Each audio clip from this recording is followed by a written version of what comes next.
নমস্কার বন্ধুরা, food divine বাংলাতে তোমাদের সকলকে অনেক অনেক স্বাগত জানিয়ে আজকের রেসিপিটা আমি শুরু করছি। আজকে আমি তোমাদের সাথে একটা কাঁচা আমের রেসিপি শেয়ার করব। এভাবে তোমরা একবার হলেও বাড়িতে বানিয়ে দেখতে পারো, আশা করছি ভালো লাগবে। তো আজকের রেসিপির জন্য আমি এখানে নিয়েছি 500 গ্রাম কাঁচা আম। আমকে আমি দেখো এইভাবে বড় টুকরো করে কেটে নিয়েছি। আম তোমরা তোমাদের প্রয়োজন মতো কম বেশি করে নিও।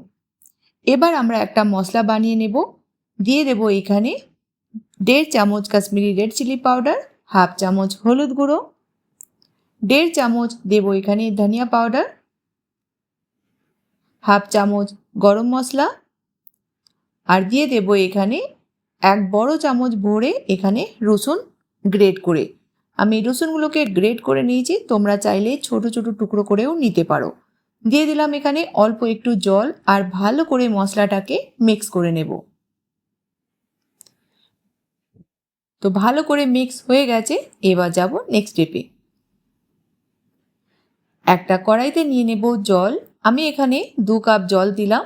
দিয়ে দেব এখানে হাফ চামচ লবণ আর 2-3 পিঞ্চ দিয়ে দিলাম এখানে হলুদ গুঁড়ো। দিয়ে দিলাম এখানে কাঁচা আম।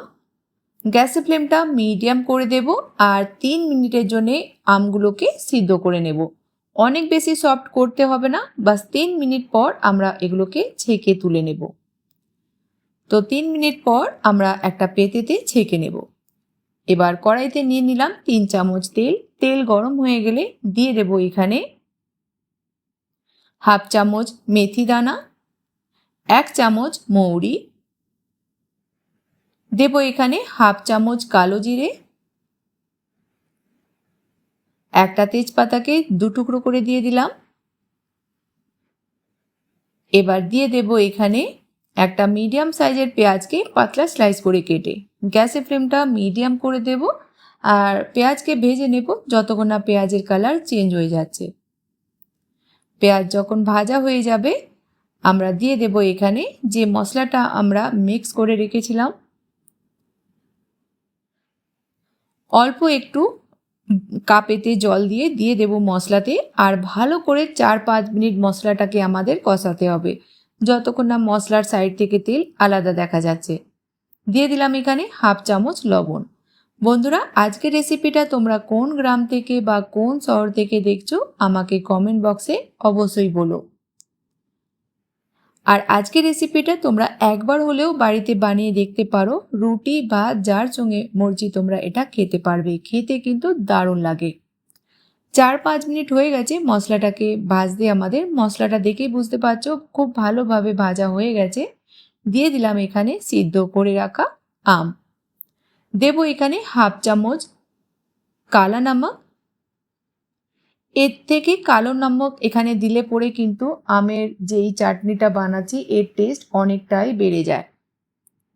ভালো করে আমরা 2 মিনিট কষিয়ে নেব।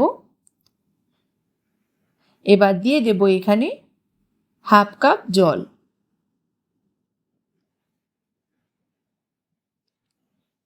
ভালো করে মিক্স করে আমরা দিয়ে দেব এখানে হাফ কাপ চিনি। মিষ্টিটা তোমরা তোমাদের পছন্দ মতো এখানে অ্যাডজাস্ট করে নিও। আমি আধা কিলো আমের জন্য এখানে হাফ কাপের মতো চিনি দিলাম। গ্যাসের ফ্লেমটা মিডিয়াম করে ঢাকা দিয়ে দেব 4 মিনিটের জন্য। 3-4 মিনিট পর আমাদের আম পুরোপুরিভাবে সফট হয়ে গেছে। এবার গ্যাসের ফ্লেমটা বন্ধ করে দেব আর 2 মিনিটের জন্য ঢাকা দিয়ে রাখবো। আর এই যে গ্রেভিটা একটু পাতলা দেখা যাচ্ছে, এটা ঠান্ডা হয়ে গেলে কিন্তু অনেকটাই গাঢ় হয়ে যাবে। 2 মিনিট পর আমরা সার্ভ করে নেব। আর যতক্ষণ না তোমরা এটা বাড়িতে বানিয়ে খাচ্ছ তোমরা বিশ্বাসই করবে না এটা কতটা টেস্টি তৈরি হয়েছে। তো চলো এবার আমরা সার্ভ করে নিই। তো বন্ধুরা, রেসিপিটা কেমন লাগলো বানানোর পর অবশ্যই বলো। ভালো লাগলে বন্ধুদের সাথে বেশি বেশি করে শেয়ার করো। তো নতুন কোনো রেসিপির সঙ্গে আবার দেখা হবে, ততক্ষণ ভালো থেকো, সুস্থ থেকো।